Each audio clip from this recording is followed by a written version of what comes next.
అందరికీ నమస్తే అండి. డిజేబిలిటీ అంటే ఏంటి?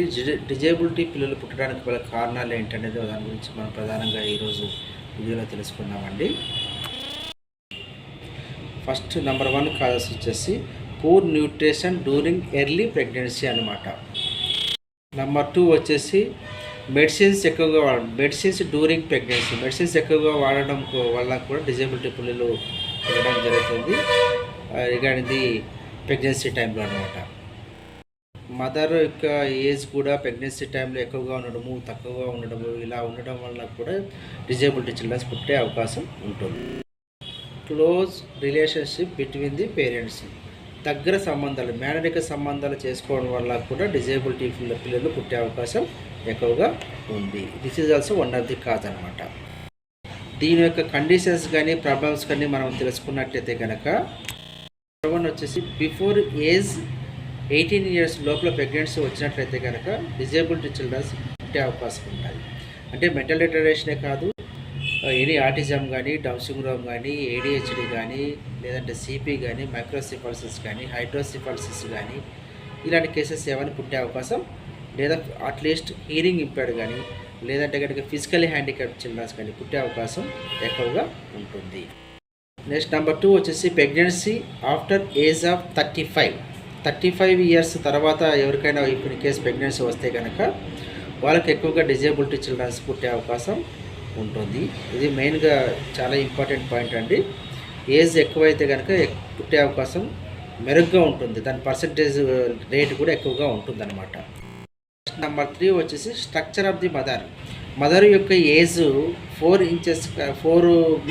feet కన్నా కూడా తక్కువగా ఉన్నట్లయితే కనుక డిజేబిలిటీ చిల్డ్రన్స్ పుట్టే అవకాశం మెండుగా ఉన్నాయి. వీటి యొక్క ప్రాబ్లమ్స్ వచ్చేసి బ్లీడింగ్ డ్యూరింగ్ ది ప్రెగ్నెన్సీ టైంలో ముందు ఎక్కువగా బ్లీడింగ్ జరగడం వల్ల కూడా ఇలాంటి పిల్లలు పుట్టే అవకాశం ఎక్కువగా ఉంటాయి. బిఫోర్ డెలివరీ ఎక్కువగా బ్లీడింగ్ కావడం వల్ల కూడా డిజేబిలిటీ చిల్డ్రన్స్ పుట్టే అవకాశం ఉంటుందండి. ఇది గుర్తుపెట్టుకోవాలి. సో తగిన జాగ్రత్తలు తీసుకోవాల్సిందిగా కోరుతున్నాను. కడుపులో బేబీ ఉన్న గ్రోత్ కన్నా కూడా ఎక్కువగా వెయిట్ ఉండడం కానీ, తక్కువగా వెయిట్ ఉండడం కానీ, ఇలా ఉండడం వల్ల కూడా స్కానింగ్ రిపోర్ట్లో మనకు తెలుస్తాయి. లో బర్త్ వెయిట్ ఉందండి, లేదంటే హెవీ వెయిట్ ఉన్నాడండి, ఉండవలసినటువంటి కేజెస్ కన్నా ఎక్కువగా ఉన్నాడని చెప్తూ ఉంటారు స్కానింగ్ రిపోర్ట్ చూసి. అలా ఎక్కువ తక్కువ ఉండకూడదు, సరసమానంగా ఉంటే మాత్రమే నార్మల్ చిల్డ్రన్స్ పుట్టే అవకాశం ఉంటుంది. ఎక్కువ హెవీ వెయిట్ ఉన్నా కూడా డిజేబిలిటీ చిల్డ్రన్స్ పుట్టే అవకాశం ఉంటుంది. ఇది గుర్తుంచుకోవాలి ప్లీజ్. డెలివరీ టైంలో రాంగ్ పొజిషన్లో ఉంటారు పిల్లలు. రాంగ్ పొజిషన్లో పుట్టా కూడా అబ్నార్మల్ చిల్డ్రన్స్ అయ్యే అవకాశం ఉంటుంది. If in case physical handicapped కానీ, లేదంటే కనుక మెంటలీ హ్యాండిక్యాప్డ్ కానీ, హీరింగ్ హ్యాండిక్యాప్డ్ కానీ, లేదా ఫర్ ఎగ్జాంపుల్ ఆస్టిక్ చిల్డ్రన్ ఉన్నాయనుకో, ఆటిజం చిల్డ్రన్ ఉన్నాయనుకో, కడుపులో రాంగ్ పొజిషన్లో రొటేట్ అవుతూ ఉంటారు. వాళ్ళకి ఎందుకంటే హైపర్ యాక్టివ్ ఉంటుంది కాబట్టి రాంగ్ పొజిషన్లో రొటేట్ అవుతూ ఉంటారు. కొంతమంది పేరెంట్స్ చెప్తూ ఉంటారు, నా కడుపులో బేబీ ఇటు నుంచి ఇటువైపు వెళ్ళినట్టుందండి, అటు నుంచి ఇటువైపు వెళ్ళినట్టుందండి, ఎక్కువ కదలికలు ఉన్నాయండి అని చెప్తూ ఉంటారు. సో అందుకని వాళ్ళు రాంగ్ పొజిషన్లో డెలివరీ అయ్యే అవకాశం ఎక్కువగా ఉంటుంది. సో తగిన జాగ్రత్తలు తీసుకోవాలి ప్లీజ్.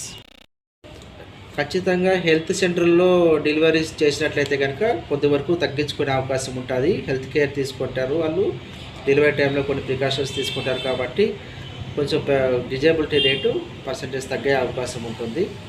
మ్యాక్సిమం మంచి హాస్పిటల్లో చూపించుకోవడానికి, మంచి గైనకాలజిస్ట్తో చూపించుకోవడానికి ప్రిఫరెన్స్ ఇవ్వండి. Thank you. నమస్తే.